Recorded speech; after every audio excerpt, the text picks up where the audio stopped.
Stamp and stump ഇതാ വീണ്ടും നിങ്ങളുടെ മുന്നിൽ. കഴിഞ്ഞ എപ്പിസോഡിൽ നമ്മൾ കണ്ടതാണ് സ്റ്റാമ്പിൻ്റെ ഉത്ഭവം എങ്ങനെയാണ് ലോകത്ത് എമ്പാടും. ബ്ലാക്ക് പെനി എന്ന സ്റ്റാമ്പിലൂടെ ലോകത്തിന് ചില മാറ്റങ്ങളുണ്ടായി.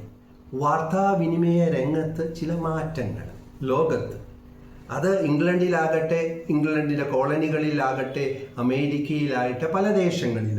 ഇനി നമ്മുടെ ഭാരതത്തിൽ ഉണ്ടായ മാറ്റങ്ങൾ എന്താണെന്ന് നമുക്കൊന്ന് നോക്കാം. 1296 മുഗൾ ചക്രവർത്തി അലാവുദ്ദീൻ ഖിൽജിയുടെ കാലത്ത് കാലാൾപ്പട, കുതിരപ്പട ഇതൊക്കെ ഉണ്ടായിരുന്നു സന്ദേശങ്ങൾ കൈമാറുവാനായിട്ട്. അത് കഴിഞ്ഞതിന് ശേഷം ശേഷയുടെ ഭരണകാലം 1541 മുതൽ 1545 വരെയുള്ള ആ കാലഘട്ടത്തിൽ ഇതിനെ വികസിപ്പിച്ച് കുതിരപ്പടയ്ക്ക് സ്റ്റേ ചെയ്യാനായിട്ട് ഒരു സരായി നിർമ്മിച്ചു. അവിടെ കുതിര പടക്കാർ സ്റ്റേ ചെയ്ത് മറ്റ് ശത്രുക്കളുടെ മാറ്റങ്ങൾ, അവരുടെ കാര്യങ്ങളെ ദർശിക്കുവാനായിട്ട്. പിന്നീട് ബംഗാൾ സിന്ധ് പാത തുടങ്ങി.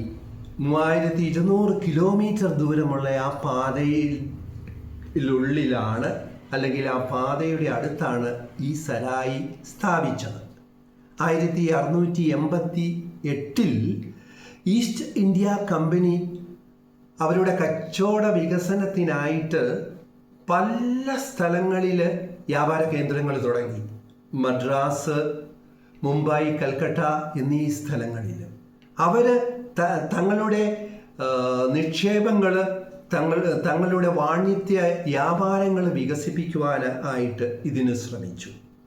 റോബർട്ട് ക്ലൈവ് എന്ന പ്രഭു ഇതിന് നേതൃത്വവും നൽകി. 1774 തപാൽ സർക്കാരിന് മാത്രമേ ഉപയോഗിക്കുവാൻ സാധിച്ചിരുന്നുള്ളൂ.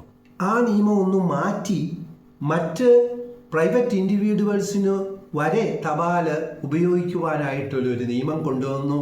2 അണ തുണ്ടുകൾ കൊടുത്തു കഴിഞ്ഞാൽ ഈ തപാൽ ഉരുപ്പടികൾ അല്ലെങ്കിൽ സന്ദേശങ്ങൾ അയക്കുവാനായിട്ടുള്ള അവസരം പൊതുജനങ്ങൾക്കും തുറന്നു കൊടുത്തു. 1852 ഒരു പുതിയ നിയമം, തപാൽ നിയമവും ഇന്ത്യയിൽ പ്രാവർത്തികമാക്കി. കേണൽ ഫോർഫ്രസ് പന അല്ലെങ്കിൽ സിംഹങ്ങൾ, അവയെ കൊണ്ട് ഉള്ള സ്റ്റാമ്പുകൾ പ്രിന്റ് ചെയ്യുവാനായിട്ട് പരിശ്രമിച്ചു. പക്ഷേ അതിന് സാധിക്കാതെ പോയി. പിന്നീട് വിക്ടോറിയ രാജ്ഞി, എഡ്വേർഡ്, ജോർജ് 5 ജോർജ് 6 എന്നിവരുടെ ചിത്രങ്ങൾ വെച്ചുകൊണ്ടുള്ള സ്റ്റാമ്പുകളും ഇറക്കുവാൻ തുടങ്ങി. 1980 നേരത്തെ ഞാൻ സൂചിപ്പിച്ച ചെമ്പ് തുണ്ടുകളുടെ സ്റ്റാമ്പിൻ്റെ ഓർമ്മ ആചരിച്ചുകൊണ്ട് ഇന്ത്യ സ്റ്റാമ്പ് ഇറക്കിയിട്ടുണ്ട്. 1931 ന്യൂഡൽഹി ആസ്ഥാനമായതുകൊണ്ട് അതിൻ്റെ സ്മാരകം വച്ചുകൊണ്ട് വൈസ്രോയിയുടെ ഹൗസും അവിടുത്തെ സെക്രട്ടേറിയറ്റും അവിടുത്തെ കലാഭംഗിയും എല്ലാം വെച്ചുകൊണ്ടുള്ള സ്റ്റാമ്പുകളും ഇറക്കിയിട്ടുണ്ട്. 1946 രണ്ടാം ലോകമഹായുദ്ധം ജയിച്ചതിന് ശേഷം അതിൻ്റെ സ്മരണ വച്ചുകൊണ്ട് 4 സ്റ്റാമ്പുകൾ, വളരെ മനോഹരങ്ങളായ സ്റ്റാമ്പുകൾ ഇന്ത്യ എന്ന് പറഞ്ഞാൽ സ്വാതന്ത്ര്യം കിട്ടാത്ത ഇന്ത്യയാണ്. എങ്കിലും ഇന്ത്യ ബ്രിട്ടീഷുകാരുടെ അധീനതയിൽ തന്നെ ഇറക്കിയിട്ടുണ്ട്. ആ സ്റ്റാമ്പുകളൊക്കെ ഇന്ന് വളരെ വിലപ്പെട്ടതാണ്. പിന്നീട് 1947 ഇന്ത്യക്ക് സ്വാതന്ത്ര്യം കിട്ടിയപ്പോൾ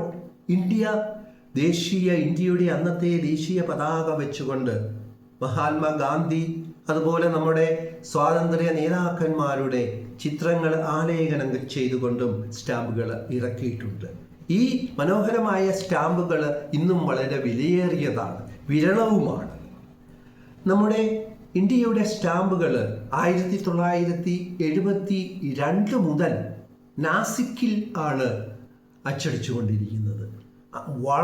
വളരെ സുന്ദരമായ ഈ സ്റ്റാമ്പുകൾ അച്ചടിക്കുന്ന ആ നാസിക്കിലെ അച്ചടി പ്രസ് എനിക്കും പോയി കാണുവാനായിട്ട് ഒരു അവസരം ലഭിച്ചിട്ടുണ്ട്.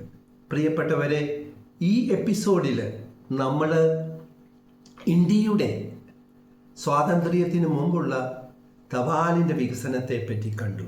ഇനി അടുത്ത എപ്പിസോഡിൽ നമ്മുടെ ഈ കൊച്ചു കേരളത്തിൽ ഉണ്ടായ വികസനത്തെ പറ്റി, തപാൽ മേഖലയിൽ കേരളത്തിൽ എന്തെല്ലാം സംഭവിച്ചു എന്നതിനെ പറ്റി നമുക്ക് വിലയിരുത്താം.